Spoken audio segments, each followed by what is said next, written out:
So, good morning or good night, depending on where you are in the world, and welcome to another interview of the Shield Dude on a Couch. I'm your host, Hector, and today I'm joined by John Bush. So you may know him. He plays in Armored Saint. He's played in Anthrax, and he's done other sort of stuff. So he's been around for a long time, since the 80s, and it's a pleasure to have him virtually on my couch. So, John, how are you today? I'm good, Hector. It is morning here. Well, it's about 10:30 in the morning, so I have my coffee with my cool Armored Saint mug, and real happy to speak to you. Would be stoked to be in Puerto Rico. I've only been once, and that was when I actually played there with the Anthrax. Yes, and Probably I not, I think. missed that show. Oh, you did? I Wow. missed that show, and I'm like, Oh, dude. Wow, that was like, I think 04, 05, somewhere around yeah, it there. was 04, 05, and at the Yeah. time I had this girlfriend. There was something like a wedding or something, and you know what? We broke up, so I wish I would have gone to Oh, that man. Anthrax show. It was for a Halloween. It was, yeah, and it was that cool little outdoor theater venue that Yeah, the Tito Puente. Yeah, I I remember know the because stage was. some Oh friends yeah, of Tito mine Puente. went. Yeah, Yeah, and the stage was all wet because it was kind of humid, so we were slipping around a little bit. But my wife came and visited me, and we actually hung out in Puerto Rico for about 2 or 3 days after that, just bopping around the rainforest and stuff. We had a great time. yeah. So that's one of those concerts that I missed, that I'm constantly kicking myself in, because I saw then Anthrax came, but not with the others, with Joey. Yeah, yeah, It yeah. was something, but I must confess, I got into Anthrax through Sound of White Noise. So Right, you're I 90s, grew yeah. up more with your era of Yeah. Anthrax. Like, I think Only is a very fucking underrated song. And Huh. from We Come For You All, I love Safe Hole. So yeah. Yeah, it's a great album too. Well, hopefully we can get Saint out there one day to play Puerto Rico. I know it's not easy because obviously everything's a fly-in, so you have to get. We had one offer once, and then I don't think it was a great one, so we passed on it. But yeah, I'd love to come out there. It would be really awesome. So Yeah, one no, day. awesome. And so Armored Saints, I'm telling you, Punching the Sky from 2020 was a great album. Uh, Obviously, the time Thank that it you. came out, the timing, it was sucked, but it was in my top 20 of that year, Nice. because every year I do list, and that album has some incredible songs to it. Like, I love the singles that you put out. So I can't believe it's been 4 years for now. So you're now properly touring for this album, correct? Well, yeah, we did the run with Wasp back in 22, at the end of 22, and so that was kind of like our first time touring for it. Now, obviously, there was that COVID thing, so that kind of prevented a lot of people from touring. So we were not alone with that. But in the end, we did do that run with Wasp, and it was great. And so we were able to play some new songs, and now we're going to go back out with Queensryche and do another about a 6-week tour with them all over the US and a couple of Canadian dates as well. And it's going to be a lot of fun. And really, the record still feels like a new record, even though it is 4 years It old. does. Yeah, so we're going to play a couple different songs that we didn't play on that tour. And, when we can, because we are opening, we're doing a few headline shows as well, but in the middle of it all and at the very end of the tour. But, when we can squeeze in a couple more new ones, we will. Of course, we realize that we're saying we have this large catalog, and then we go back to the 80s, so we have to play some old songs as well, of course. But I think the key is to try to put it all together with something more current, but something old school, and that's how you tinker with your set. And I'm always doing that. Yeah, I'm So. sure everyone wants to hear "Can You Deliver." They do. They Yeah. do. March of the Saint, Chemical Euphoria, stuff like that. I mean, there's a really cool website. I pump it up a lot because I like it. It's called setlistfm.com. I don't know if you ever saw it, but Oh yeah, it's, I've seen it. yeah, of course. I mean, I honestly don't want to know what bands set lists are when I go see them. I don't want to know. But for me, I use it as kind of a little research. So like I'll look at where we played a city before and what we played. I'm assuming it's fairly accurate, but Well, and if like you know, Wikipedia, yeah, it can yeah, be wrong. exactly. I said fairly, but Fairly. but I think it's I utilize it because I'm like, oh well, we played this. Let's change this song from that song, and yeah, it's kind of fun. So I Gonzo gets pissed at me because he gets into a groove, and I get it because it's a physical thing playing drums, and then all of a sudden I'm like changing the set, and he's like, what? But I like to tinker, and I think it's cool. I don't want to play the same songs, the same set. I think it's very redundant when bands do that. Yeah, but I agree with you with the FM list because like I like to go and like be mysterious, like not knowing what they're going to play, because I know if I know exactly what they're going to play, it's be kind of boring. Or I might see that they're gonna play that song and then they don't play that song and I'll be mad. I mean, I think I only sometimes do that if I'm on the fence with the group and it's like, I kind of want to go, but I don't know if I really do. Let's see what they're playing. And then, like for instance, I mean, it's funny, it's like Lionel Richie. Like I'm a huge Commodores fan from back in the 70s. And his 80s stuff started getting pretty sappy. And so once we were talking about maybe going, my wife and I was like, well, let me look at the, and I was like, oh, and I don't know if I could tolerate like Endless Love and Hello. huh? If he plays Hello and Yeah, exactly. Hello. It's like that. But like if he's playing like some cool Commodores, easy like Faith No More did, and so I mean, that's the only way I look at it to determine if I want to see a set. But otherwise, or a show. But otherwise, I don't want to know.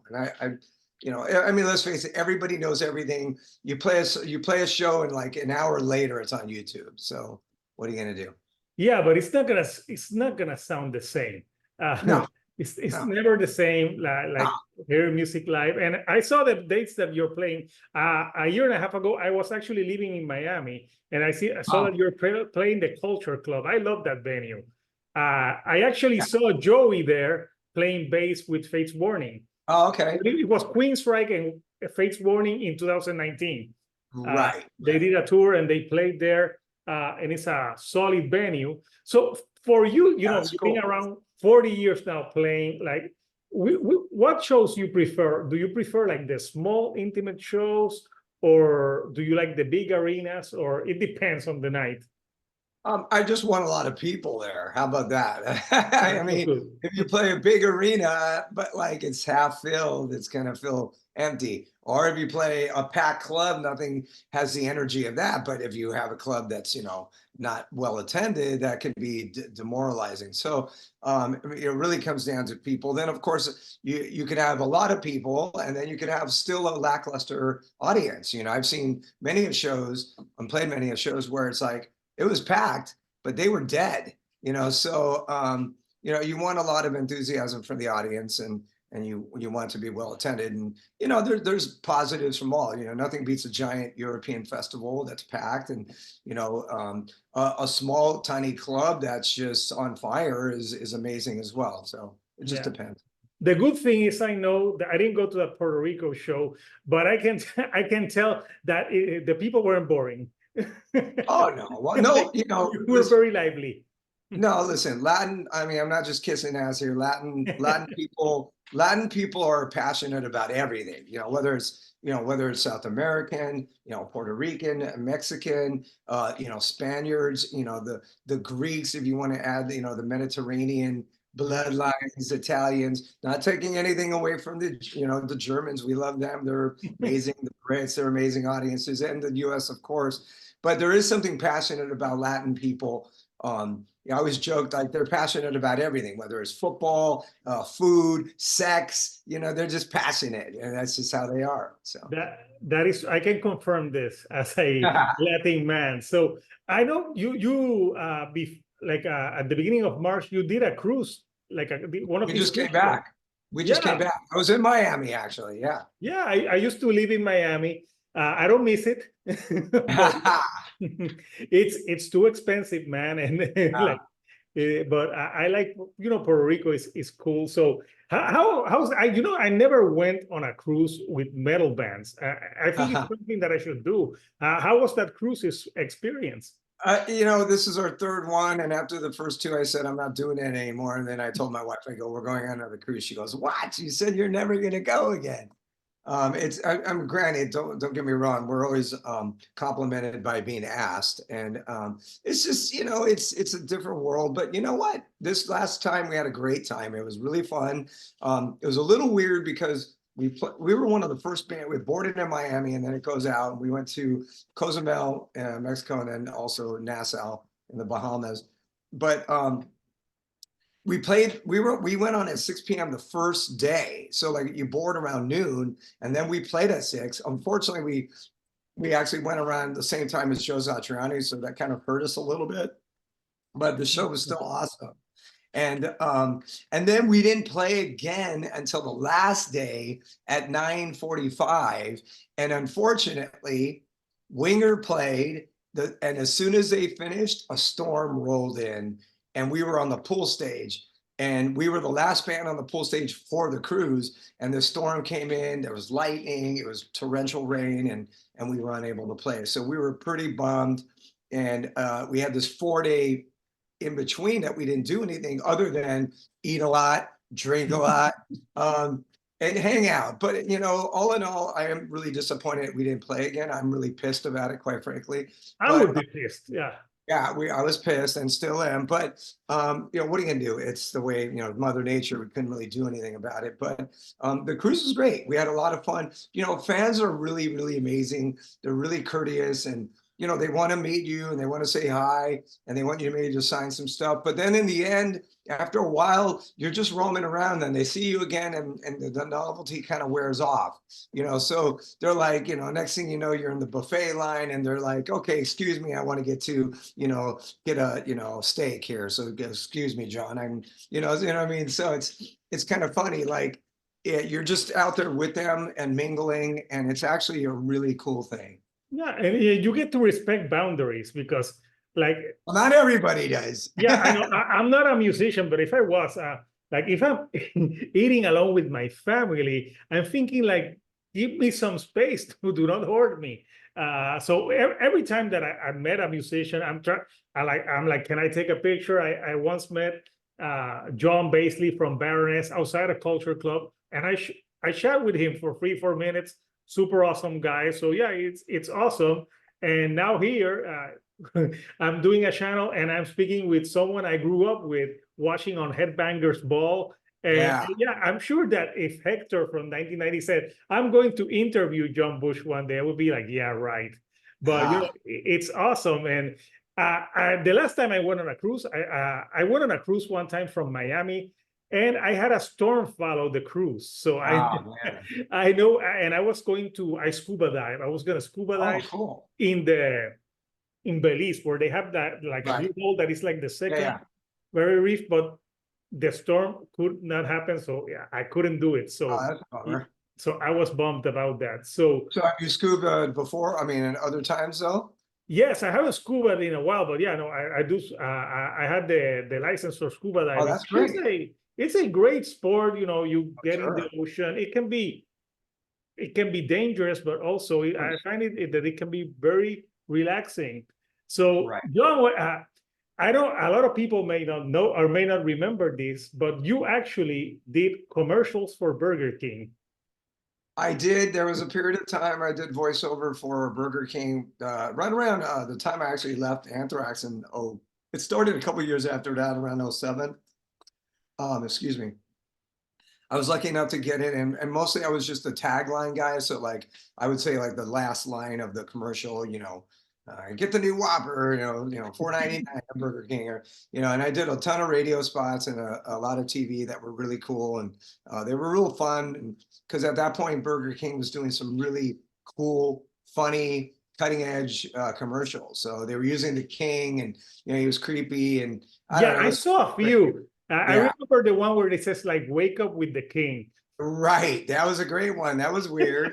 It was very weird. But it was fun. And then for some reason, I think they changed ad agencies. And so they got rid of not only me, but they got rid of like the whole campaign. And that was a mistake because they have brought the king back now. And That was a mistake. yeah, it was a mistake. It's like it's fast food, man. You know, you can't take I it too know. seriously. It's fun, and that's what their whole niche was. So yeah, it was awesome. It was a lot of money, and it was a big drag when it ended, but that's the way it goes. It's called Wake Up with the King. Makes sense because it would have been McDonald's. Like you couldn't say like Wake Up with the Clown.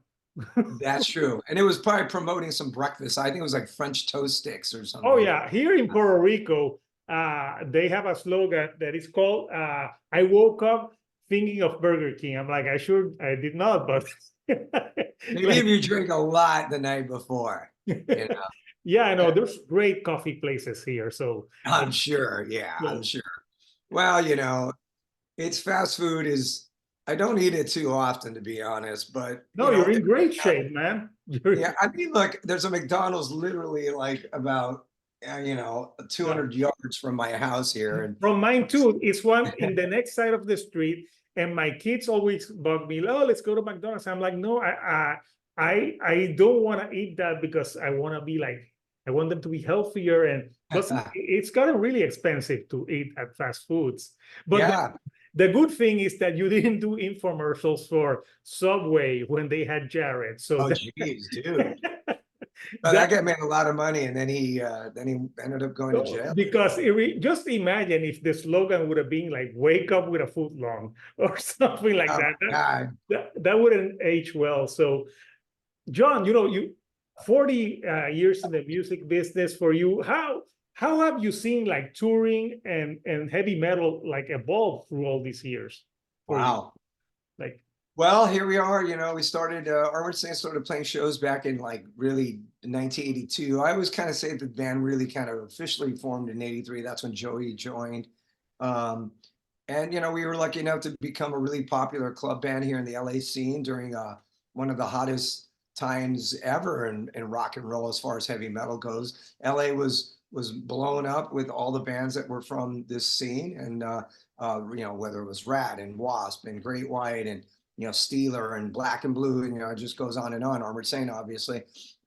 So it was really cool to be part of that and play all those really cool clubs that we played, and we were lucky enough to get a deal with originally Metal Blade, and that led to the record deal with Chrysalis, which was a major record deal, and then the career kind of started, and we were all pretty young. We went on tour and played arenas with Quiet Riot and Whitesnake when we were 21 years old. It was crazy.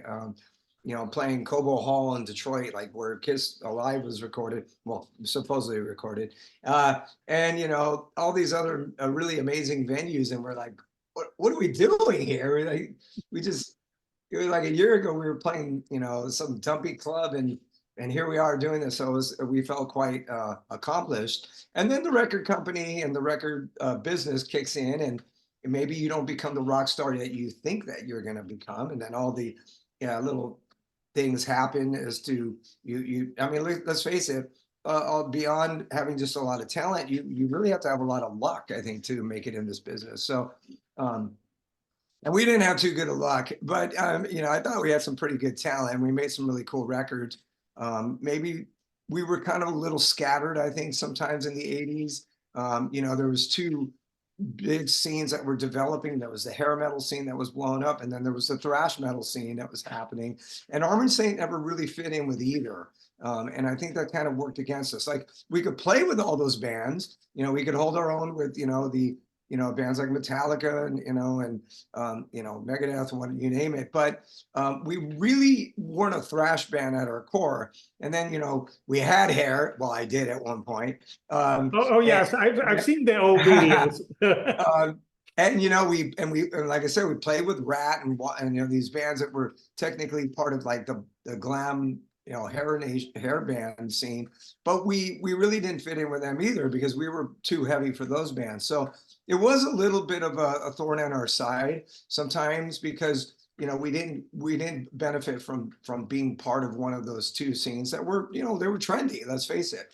And so I think that kind of led to a little bit of inferiority complex, not to get too deep, but I think it did. And so it wasn't until Symbol of Salvation that I think we kind of finally caught our stride, made the record that really everything kind of worked together. And that was after we got dropped by Chrysalis. And then that was also when we found out that Dave Pritchard was sick with his leukemia that he eventually succumbed to. So, you know, it was this weird time where we kind of just felt like we don't care.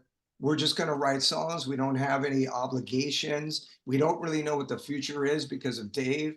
So we're just going to write stuff that feels honest and genuine to us. And I think that's why that record is so pivotal. And I think that kind of started us feeling that way and having that attitude. So even though I left and joined Anthrax after that, and, you know, Saint was kind of on a break for a while, when we returned, I think we kind of returned with that same mentality of, let's just do it our way. Let's not really care. Let's just kind of feel like we're going to follow our own lead. And we've done that ever since. And, you know, we did do that even in the 80s, but I don't think we knew what we were doing because we were so young. So I think we still had that kind of attitude, which was great, kind of, because I think it pissed people off sometimes, and sometimes they didn't know how to work with us. But in the end, I think it did lead to us kind of carving out our own kind of unique sound. I think so too, and I think you can play like different styles, like that Long Train Home song. It's great, you know. You can play like different styles, and on the last album, Punch in the Sky, you can hear like a song like End of the Attention Span. That's a great, awesome track. So I'll have two more questions for you. You know, before I know you're a busy. That's fine. Yeah, I would just say that, you know, one of the things that Armored Saint is like, we always felt like we were, you know, we could be heavy, but we also, like the way Gonzo and Joey played as rhythm section, it was very soulful. You know, Gonzo's Latino and so is Joey. And they could almost like play like in a salsa band, you know, so they kind of incorporated that. So we always kind of had this kind of soulful, you know, touch to our sound, and it was a bluesy thing. So it'd be heavy, but it was bluesy and soulful. And, you know, I think we really kind of, you know, we really paid attention to that. So awesome. So all those years with like Armored Saint and Anthrax, do you have like what is the favorite song for you that you have written or played? Or I know this is a hard one with so many years of music. Is there before it changes? Well, you know, I think, you know, when it comes to Anthrax, you know, I think everybody always goes back to Only, because I think it did have a really unique sound to it as well. You know, that record came out in '93, and I remember when those guys played the demo for me, and they were like, this is one of the songs we're writing. And just the chord structure of that intro sounded totally different than anything, you know. So I think that, you know, I always say this, when I joined Anthrax and we went into the 90s, I think that we did embrace that. You know, we weren't trying to shed anything from the 80s. Of course, Anthrax is always going to be notoriously mostly associated with the 80s, because that's when they blew up. But I think that we did embrace the 90s, and we embraced, you know, this whole new decade and new generation of people. And there was some amazing bands that you couldn't deny that were having an inspiration. Soundgarden, Alice in Chains, Faith No More, you name it. So they were just awesome bands that were just inspiring us, not necessarily influencing us to sound like them, but just inspiring. So we rolled with that. And you know, look, when I joined Anthrax, there was a slight decline because it was the 90s and the 80s were over, and Joey Belladonna was replaced, and you know, so it was a different time. But I always cherish those times, and I guess that song is probably most connected with it. You know, I would say at this point, you know, maybe a song like Rain of Fire is a perfect summary of saying. It kind of has this old school feel, but it always kind of still sounds kind of modern. It's always a crowd favorite, and it's just really powerful, but grooving at the same time. So, I mean, there's a lot of songs I could probably throw out there, but that one comes off the top of my head that kind of, I think, encompasses all of what Saint is about. Yeah, that great song. And the only one, I even read that, is James Hetfield's favorite song somewhere, that he loves that song. So I know he has been very complimentary of that song through the years. So thanks a lot, James. Yeah, thanks, James. So So finally, I know the album came out 4 years ago, but are you guys already working on a follow-up for that one, or is too soon yet? No, we've been writing some songs. As a matter of fact, I'm going to try to get back to that today a little bit. I need to. We've written about 5 or 6 that we've demoed. That's kind of our MO, how we do it. We write something, and then we'll try to make this really good sounding demo. I'll go and sing. I actually try to sing it like I'm singing a record, and we've kept a lot of the original vocals. This goes back to the way we wrote songs, back to Revelation even, and so. Because sometimes I think you sing something that maybe you'll never sing exactly the same. And so that nuance in your voice, or who knows what, your inflection, you can try to mimic it, but maybe you never will mimic it exactly that way. Same with like a guitar lead, a certain bend, it may not be exactly how you play it again. So I think those are key things that you try to keep when you're making demos, and that's what we do. So I got to get back to doing some work. We got more work to do, that's for sure. And we certainly don't work at a fast pace. Everyone knows that about Saint. So we could try to put a little urgency into this and try to kind of move on it a little quicker without sacrificing quality. I think that's a good idea. I'd rather a band take time and release quality stuff than rush stuff just to rush it. So take your time, man. Well, I agree, Hector. But the problem is I mean, I'm not getting any younger. No, man. But you feel like for your I think you're 60, right? I am 60. Yeah, I feel great. Dude, I feel great. I'm looking forward to this tour. I'm fit. I'm 46, and I hope that when I'm 60, I'm as energetic as you are. So I intended to shave today. I was talking to Vince from Metal Blade, and he's going, do you mind doing some Zoom interviews? I said, I don't, but maybe I should like make myself look presentable a little bit. So I woke up today and I was distracted, and I didn't shave, and I have a little gray in my beard, and that's okay, man. Whatever. What are you gonna do? So will you ever, this is the last question, play a show with the Armor? We did actually. If you go back to it was the Metal Blade 30th anniversary, and we came out in some of the outfits that we wore at the time, because most of us have some of that stuff. So we came out. Joey and I actually got these wigs that we got at like Hollywood Toys and Costume. Oh, I saw that, and hilarious.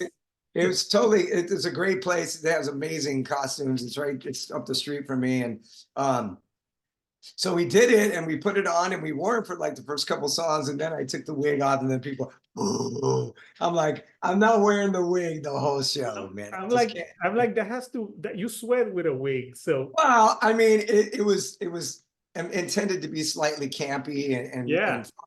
But not to be like really wear it the whole show. But yeah, so we have some of that stuff. It's really gross and really stiff, hard to put on because it's leather that's dry. But I mean, there's people that still want us to do it. But I actually just did. I did some background vocals on the most recent Hammerfall record that's coming out, and awesome. It's being mixed by Jay Rustins, who did some Saint records, and he asked me if I'd come out and do some backgrounds with a bunch of other guys. So I said, yeah, I was honored, and I came out. It was great. Those guys are really super cool. So I'm kind of like, maybe the Hammerfall guys want to, kind of roll with the Armor thing a little bit. We'll say you guys can have that, and I don't think it's for us anymore. But you never know. Maybe in Puerto Rico. Yeah, I wouldn't say Puerto Rico. I don't think they. Oh no, not Puerto Rico. Don't wear it in Puerto Rico. Do it in Iceland or somewhere that's cold, but not here. That's funny. You'll be sweating your ass off. I want to go back to Puerto Rico. We really need to play there. It's a great place, and I really want to do a show there. Yeah, and this time I'll go. Awesome. And this time I'll go. So, John, it's been an honor chatting with you. I've been a fan of your music for years, so it's been great to have you on my couch. So people catch Armored Saint on that tour. It starts, I think, March 27th, and there's gonna be headlining Queensrÿche, and Armored Saint will be supporting, but you also play some shows where you're headlining. So I'll put in the description the dates for people who want to go and buy tickets. Yes, please do. It's all over the country, everywhere from Florida to the Northeast to Canada to, we're playing Seattle, which is Queensryche's home, all in the Midwest. So it's all over the States. And it's going to be fun. Queensryche guys are incredible, awesome band, of course, needless to say. And yeah, we're excited. It's going to be fun. Awesome. So anything you like to say to the fans before we go? Look, Armored Saint fans internationally have been always super supportive of whatever we do. So we're very grateful. And, we try to come out and give everything we got in every performance. And, I look forward to playing some fun shows and to making great music. And thanks for all the love. Thank you. So people, check out Armored Saint on tour, coming to a town near you. So until next time, this is Hector, the Shield Dude on a couch, and I'll see you right here on the couch. Thank you. That's great. I love that. Thanks a lot, Hector. Thanks for all the support. We'll